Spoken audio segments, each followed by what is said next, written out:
Hello, everyone. Welcome back to the podcast. This is Kasia Rachfall. Let's talk about what it actually means to see yourself. Sacred Fame is all about seeing yourself first.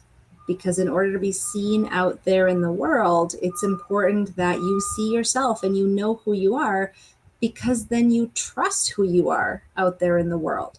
You don't have to pretend to be someone you're not, or play a role or perform something to be accepted, to be liked, to be compensated. You simply show up, you do your thing, you receive with grace, with ease, with gratitude, and do it again. So, Sacred Fame is about seeing yourself first so that you can be seen, known, and paid for being yourself. It's not about viral fame, it's not about celebrity fame, it's about being the best, whoever you are, and do whatever you do in your community, in the world, or internationally, whatever size of impact you want to have and make in whatever it is that you love to share and serve, then that's what you can do. And so, how do you actually do that? How do you see yourself? One of the phrases that is often, thrown around in the personal development world or the coaching world is taking your power back. Take your power back. Own your power. And it makes me laugh, now. Obviously, that's something that I've also chased in the past, but I asked myself, like, okay, so what does that mean? How do I know that I don't have power, and how do I know that I do? And those are two really powerful questions that you can ask yourself to determine, where you sort of land on that whole personal power spectrum, because it's a spectrum, it's a path. It's not something that you receive in the mail from Amazon, right? Or from FedEx. It's something that you cultivate, that you remember, that you step into, and you have a lifetime to do it. So if you feel like you don't have power, either because someone's taken it away or you've forgotten it because life circumstances have happened, then chances are you know what that feels like. You often will feel like you're not being seen or heard or respected for who you are. So many examples of that in our world, not just in the business world or the personal development world, but systemically in our nations, in our communities. People are not seen, not heard for who they are. And that is something that is evolving and is changing, sometimes like way too fucking slow. Um, on a smaller micro scale, perhaps in your family, you felt like it wasn't safe for you to express emotion or to express your ideas. You were taught to be seen and not heard, or only talk when you're spoken to. And especially as a youngster, often children are not respected for the wisdom that they bring into the world, or not, and not even by people or parents or caregivers who have ill intent, but because life is busy, and not everybody has the tools to work on themselves, to hold space for themselves, and they don't know how to hold space for a child. I certainly didn't when I was a young mother. It was a skill that I had to learn. And so chances are what it's like to not own your own power. But then how do you know when you do? It could look different ways, but sort of bottom line, the way I see it is, you remember faster that you are worthy, that you are whole, that you are enough, and that you are divine. What do I mean by that? When you experience something that you would perceive as, you make a mistake, or you fail, or you do something that you maybe regret, or you don't do something and then you regret that. You don't make a decision because it feels scary, or you're not sure how to have a difficult conversation with someone. And so you hold a bunch of stuff in and you get resentful.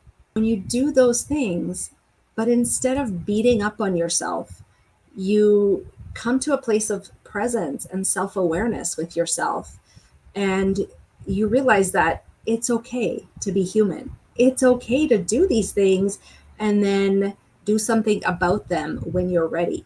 Perhaps you learn how to have difficult conversations. You work with a healer or a coach or a therapist that can help you move through some of those limiting beliefs or old programming that you might be dealing with, and then step into more confidence, more self-trust, so that the next time you find yourself in a similar circumstance, you behave differently.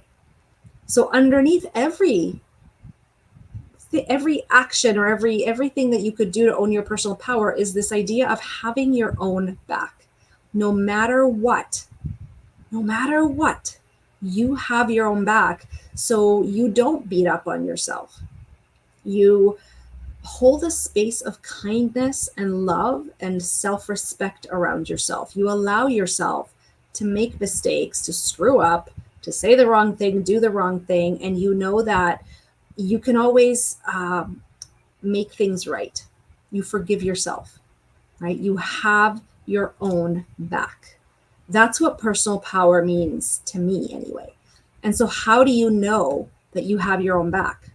Well, that depends on your own personal definition, right? For me, that means exactly what I said is I'm kinder to myself. I let myself off the hook. I don't put pressure on myself to be perfect because God knows I'm not. I'm not. I don't pretend to be someone I'm not anymore. I don't try to perform and, fit in. That takes practice. It takes time to define what your own personal power means to you. And then it takes time and courage and gumption and a whole fuck ton of consistency and consistent practice in order to cultivate it. And you will know when it's something that comes more naturally to you, because you will, yes, I believe you will feel different. You will feel this state of being down to your bones. You will respect yourself, love yourself at a level that you never have before. And the durations of time that you're there will expand and will be longer, and you'll forget less often and you'll remember more often. And so you'll bounce back from the self-criticism more often than you did before. That's in a nutshell what personal power is.